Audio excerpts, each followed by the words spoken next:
আসসালামু আলাইকুম। আমি মোহাম্মদ মহিম হাসান। আমি আজকে তোমাদের ইংলিশে একদম জিরো থেকে এ টু জেড শিখাবো, অর্থাৎ সেন্টেন্স থেকে কথা বলবো। তার আগে আমার চ্যানেলের নাম অনলাইন লাইভ ক্লাস বিটি। অবশ্যই এই চ্যানেলটা তোমরা সাবস্ক্রাইব করবে এবং আমাদের পাশে থাকবে। এই মতো অবস্থায় আমরা আজকে সেন্টেন্স নিয়ে কথা বলবো। ইংরেজিতে আমাদের অনেকেরই সমস্যা, অনেকে ইংলিশ দেখে ভয় পায় বা দুর্বলতা আছে। যাদের এই ধরনের সমস্যা বা দুর্বলতা আছে তারা আমরা একদম সেন্টেন্স থেকে শুরু থেকে জানতে পারি। আমরা শুরুতে জানবো সেন্টেন্স। সেন্টেন্স কাকে বলে? যে শব্দ বা শব্দ সমষ্টি পাশাপাশি বসে যখন সম্পূর্ণরূপে অর্থ প্রকাশ করে, অর্থাৎ মনের ভাব প্রকাশ করে, তাকে সেন্টেন্স বলে। যেমন আমরা লিখছি দে হেল্প দি পোর, আমরা গরিবদেরকে সাহায্য করব, এটাই একটা সেন্টেন্স। একটা সেন্টেন্সের অবশ্যই দুটো অংশ থাকে, একটা সাবজেক্ট, একটা প্রেডিকেট থাকে।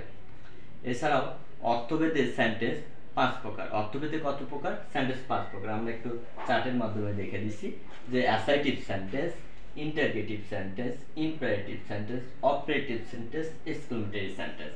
Assertive sentence, interrogative sentence, imperative sentence, operative sentence, exclamatory sentence.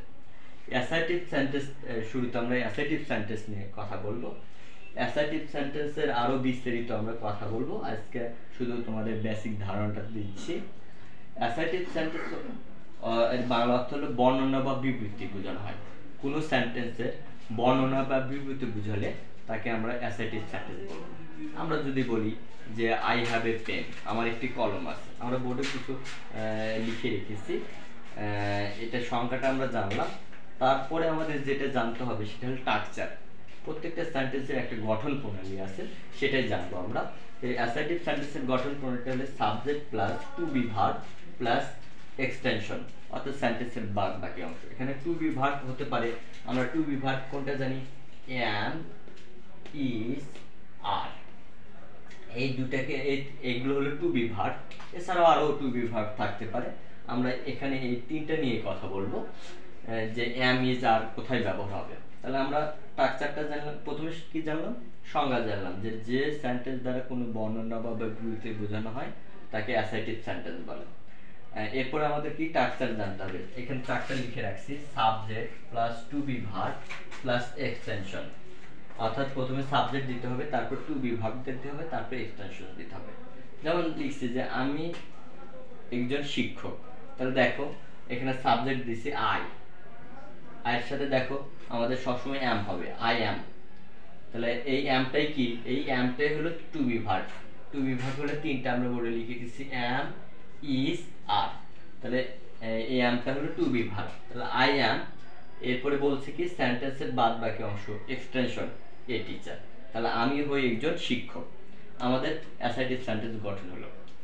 আবার অ্যাসার্টিভ সেন্টেন্সকে আবার দুই ভাগে ভাগ করা যায়, সেটা হলো অ্যাফার্মেটিভ, নেগেটিভ। অ্যাফার্মেটিভ হলো হ্যাঁ বোধক, আর নেগেটিভ হলো না বোধক। আমরা এখান থেকেই চেঞ্জিং এর যে শিখতে পারি, এখান থেকে আমরা শিখতে পারি। এই সেন্টেন্সটা নেগেটিভ করতে পারি, আমরা ইন্টারগেটিভ করতে পারি, ইম্পারেটিভ করতে পারি, এক্সক্লেমেটরি করতে পারি, সিম্পল, কমপ্লেক্স, আদার্স অনেক কিছু শিখতে পারি। তাহলে দ্বিতীয় সেন্টেন্সটা দেখো, করিম ইজ এ গুড বয়। এখানে দেখো বি ভার্ব আছে is, Karim is a good boy. তৃতীয় সেন্টেন্সটা দেখো, দে আর ফ্রেন্ড, তারা আমার বন্ধু, তারা আমার হয় বন্ধু, দে আর ফ্রেন্ড। এখানে এইগুলো সবই দেখো, এই যে দে আর, এখানে বি ভার্ব ব্যবহার হয়েছে। এরপর আমরা একটু ইন্টারগেটিভ সেন্টেন্স সম্পর্কে একটু ধারণা দিই তোমাদের। যে সেন্টেন্স দ্বারা কোনো কিছু প্রশ্ন করা বা জিজ্ঞাসা করা হয়, যে সেন্টেন্স দ্বারা কোনো কিছু প্রশ্ন বা জিজ্ঞাসা করা হয়। যদি আমরা লিখি যে হোয়াট ইজ ইওর নেম, তোমার নাম কি, এটা অবশ্যই ইন্টারগেটিভ সেন্টেন্স।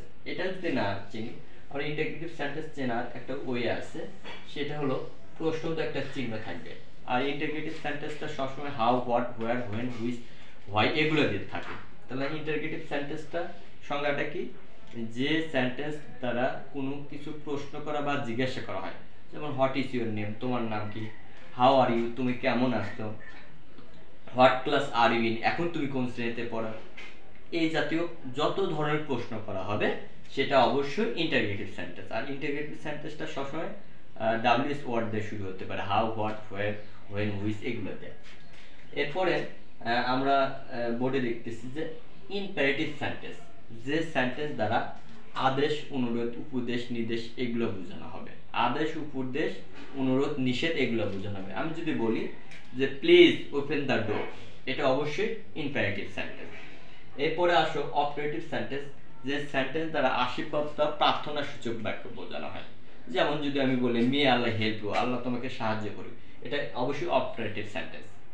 আর এক্সক্লেমেটরি সেন্টেন্স বলতে বোঝায় যে সেন্টেন্স দ্বারা কোনো কিছু আশ্চর্য বা তীব্র আকাঙ্ক্ষা এগুলো বোঝাবে, আশ্চর্য জিনিস বোঝাবে। আর ইম্পারেটিভ এক্সক্লেমেটরি সেন্টেন্স চেনার আর একটা উপায় আছে, শেষে এরকম একটা ইম্পারেটিভ এক্সক্লেমেটরি চিহ্ন থাকবে।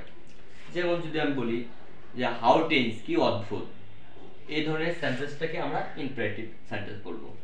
এর পরবর্তী ক্লাসে অবশ্যই তোমাদের এই অ্যাসার্টিভ সেন্টেন্স থেকে ইম্পারেটিভ এক্সক্লেমেটরি সেন্টেন্স পর্যন্ত আমরা বিস্তারিত আলোচনা করব। প্রত্যেকটা সেন্টেন্সের গঠন প্রণালী, পরিচিতি, আমরা কিভাবে এখান থেকে নেগেটিভ করতে পারি, ইন্টারগেটিভ করতে পারি, আমরা অ্যাফার্মেটিভ করতে পারি, এগুলো প্রত্যেকটা জিনিস নিয়ে আলোচনা করব।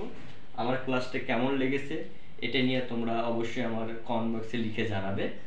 আর পরবর্তী ক্লাসে আমরা এই সেন্টেন্সগুলো নিয়ে বিস্তারিত আলোচনা করব।